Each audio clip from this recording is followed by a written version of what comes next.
Wow, it is really coming down out there right now. I just drove into the studios and the roads are a mess. Stay inside if you can. We are joining you for a special edition here, giving you an update to this crazy weather we're seeing. Yeah, you can see right there in our downtown Denver camera, visibility is almost zero at this point. Jacqueline and I just came in. We say it all the time, if you don't have to drive, don't. But in this case, really, we can vouch for this. Those roads are rough out there right now. Let's head over to Chief Meteorologist Mike Nelson for more. Mike? All right, thanks, Gary. This storm is really packing a punch right now. This is the view behind me from City Park at the Denver Museum of Nature and Science. There's not much to see, a few trees off into the distance. It's a huge storm. It's taken its time to get everything rolling, but boy, it is packing a punch. This storm, stretching from Wyoming all the way down to Louisiana, is 1,000 miles across. There's some warm air feeding into it, colder air wrapping around the center of the low, which is over southeastern Colorado right now, and this type of a massive storm system is producing massive problems. Blizzard warnings extend now from South Dakota around Rapid City all the way down to Colorado Springs. That's the orange color. A lot of the roads in here completely shut down, and across Colorado we have not only the blizzard warnings but winter storm warnings. Those show up in the pink, and winter weather advisories. Now you can see the circulation of this low pressure system. It's down about over La Junta, heading toward the Lamar area, and along the Front Range we have been upgraded to blizzard warnings all the way from the Wyoming border down past Monument Hill, and those continue until midnight tonight. Many areas have already had over 2 feet of snow, especially northwest of Denver, but the Denver metro area is starting to really pick up some of that action. And I want to show you on the radar, you can see there's some bands of heavier snow. Some of it mixes even in with rain as close as eastern parts of Adams County into Washington County. And look right here, that is lightning showing up. That's a thunderstorm south of Akron that is actually moving back toward the west, swirling around this deep low pressure system. What that means is there's a whole lot of energy still in the atmosphere, and it's very likely as that swings back toward Denver that we'll see heavy snow continue for the next several hours. Now, I want to give you one other view up here. The darker bands of snow, some of the really heavy stuff, I think probably some of the biggest totals are going to come up around Red Feather Lakes toward Rocky Mountain National Park. And as we talked about for days, some spots could end up with close to 48 inches of snow when this is all said and done. That's a little closer look at that thunderstorm that you see in southern Washington County, south of Akron. I'll give you one more view because this will kind of surprise you a bit. This is what it looks like currently from our camera in WRAY out on the far eastern plains, looking back toward that thunderstorm. You see all the convection, the turbulence in the sky. That is very unsettled weather that is swinging backwards, if you will, toward the Denver area and the Front Range. So we have a lot going on across Colorado for today, and Denver 7, of course, will keep you up to date on all of it. So it's going to be a pretty wild next few hours, and even tomorrow morning, travel is going to be tough in many, many areas. No kidding, Mike. The snowpocalypse is here. Let's get to Lance, who's in Boulder. Lance is still coming down there, too. It really is. You know, I'm on 28th Street just south of Canyon, and the snow has been fluctuating in intensity, if you will, for the last several hours. About 30 minutes ago, you could barely see outside. 28th Street, a slushy mess. Some of the neighborhoods even far worse. We were in one neighborhood that had a foot and a half of snow on the ground. They haven't been plowed yet. We shot some video in that neighborhood. There was one gentleman who was pushing a snowblower trying to get the sidewalk clear. He told us he gets out there every hour just to keep it from building up. Down the block, we saw some tree trimming crews working on removing some tree limbs from some power lines. That neighborhood had been without power all day long, and I talked to Mr. Andy Lee about that. Well, we think the power went out around 6 this morning, and it's still out. And for us, it's kind of difficult because we're on well and septic, so we need power in order to have water here. But, you know, it's been out before, and we're sure it'll be back soon. A number of neighborhoods in the metro area in the same shape. Spotty power outages. XL doing what it can to restore power. A lot of tree trimming crews. The one that we ran into were contractors for XL. They're working their tails off trying to get the tree limbs off some of those downed lines or sagging lines and get power restored. But just be aware, with all this heavy snow, those lines are sagging in many neighborhoods, and many other people will be experiencing some of those problems, if not now, later on during this storm. Reporting live in Boulder, Lance Hernandez, Denver 7. Let's go over now to Veronica Acosta, who is in Greenwood Village. Veronica, I can see the wind picking up pretty considerably right now over by the highway. Yeah, Gary, it's really been the wind really all day. You can see it's kind of coming this way, and it's a mix of that wind and really that heavy wet snow that keeps hitting us all throughout the morning. I want to show you the accumulation we have so far here in Greenwood Village. You can kind of see just how deep my foot goes here. And then here are some of my tracks back here that we made to get into this very spot where we are. And I want to show you this tree that's right next to us. This is the case for many of the trees that are in this specific spot where we are, holding on to really whatever they can before they just kind of topple over and let go of whatever is able to land on them. Now, right behind us, I-25, you can see it actually looks pretty good compared to some of the main roads we've been on throughout the day. You can see there's a few vehicles on them. Not too many. We've seen a couple plows come through. That, of course, a good thing. We don't want to see a ton of drivers out there because, again, on those main roads, we've seen a good amount of people stuck. We can see a plow coming through here. It doesn't look like it has its blade down, but obviously making its way somewhere to move some of that snow around. Now, earlier, I want to show you guys some video that we got. Some people trekking through the snow, getting to wherever it is they needed to go on foot, of course.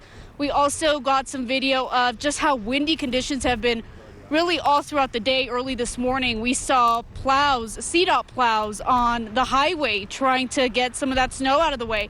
And they were using that staggered wedge position that they use from time to time, I should say, to try and get rid of as much snow as possible on the actual highway. Here in Greenwood Village, like I said, we have seen a good amount of folks stuck on the road because they get into these spots where snow's just too deep and they can't get through it. But again, you can see here a good amount of accumulation on the ground. All of the snow, of course, pretty heavy. It is wet, and that wind is just making things real hard if you're outside, especially if you're outside on foot. For now, I'm going to send things over to meteorologist Stacy Donaldson. Thank you so much. Yeah, those winds are battering the Front Range between 40 and 50 miles an hour right now, coming in from the north and northeast. And we're going to continue to see that for the rest of the afternoon and the evening. That's one component of a blizzard warning, is you have to have an extended period of high winds, and we definitely have that. So that snow is really blowing sideways in places and making for low visibility. I thought I'd take you through a few webcams to let you know what it looks like outside. This is up at Loveland Ski Area. We have cloudy, snowy conditions, of course, and roads are very tough up in the higher elevations. This is what it looks like at Castle Pines. You'll notice a theme with most of these cameras. They're almost all covered over with some ice or some snow because they've just been hit with such high winds and snow continuing to come down. This is what it looks like at the Civic Center, which couldn't camera just 15 minutes ago. City Park looks like this with the cloudy skies, foggy conditions, and the snow continuing to fall. Here up at Winter Park, we have snow also and cloudy skies, and some of the snowfall totals are very impressive with the overnight coming into this morning. We got 27.4 inches at Aspen Springs, 24.2 at Silver Plume, 23 for Estes Park, and 22 for Nederland. Now right around Georgetown and Loveland Ski Area, 20 inches, and believe it or not, Denver International, 19.2 inches. Now we had that upslope really just pushing right into the airport, so that is our official measuring station. So that's what we're going to see recorded for this storm.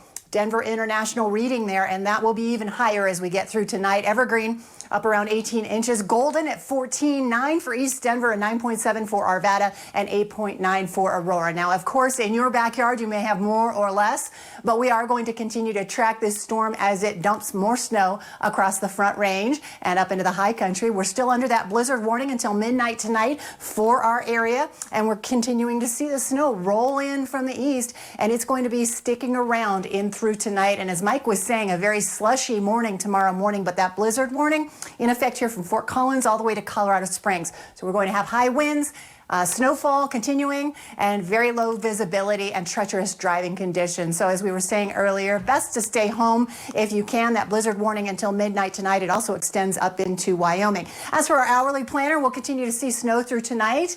It will be tapering off late night. And then as we go into tomorrow, we'll start to see some clearing skies. So tomorrow, a very slow morning drive, 37 degrees, perhaps a few flurries in the morning as we're just getting this snowstorm out of here. But then into the afternoon, we'll start to see those clearing skies. And hopefully that will help out a little bit, at least make things easier to get around. Our highs tomorrow in the mid to upper 30s here. We'll have 50s farther to the south and 30s and 40s for the mountains with mid 50s for the western slope. And as we go through the rest of our day and into tomorrow, you can really see how this quickly makes its way out early Monday morning. So this is going to stick around through this evening and then clear out overnight. So by tomorrow, late morning, we're going to be looking much better here for the Front Range as compared to what we're seeing out there right now. And then this will clear off into Monday afternoon out of northeastern Colorado, which is great news there. As for Tuesday, we have more snow that is a potential, so we'll keep you up to date on that. But first things first, we're talking about this storm, and it's going to be a very slow drive on Monday, more snow on Tuesday, and then as we get into the end of the week, those temperatures in the 50s and even 60s showing up here for Friday, Saturday, and Sunday. Lots of sunshine on the way. So just hold on. We do have some better weather on the way. But in the meantime, it is very rough out there. So guys, we are hanging tight here and tracking this storm for you. You guys have been working hard, Yeah, and it's hard to imagine snowy weather when we're looking at what it looks like outside. So right now we want to talk to CDOT because the roads are not looking great right now. We've got some highway closures. We're joined right now by Tamara Rollison. Tamara, what can you tell us? What are the big concerns right now? We have about 20 road closures along the Front Range mostly, and also in some areas on the I-70 mountain corridor. Our main concern right now would be the skiers coming back and anyone up in the mountains wanting to come back today using I-70 or any of the routes back to Denver. We urge people wherever you are, stay if you can. Stay another night if you can, and not come back until the worst of the storm is passed, which is not going to be until later tonight. And even tomorrow morning, it's going to be a little rough going, especially during the morning commute. We also have a situation over at I-25. The I-25 South Gap project between Castle Rock and is closed because of adverse weather conditions. We have been able to proactively close.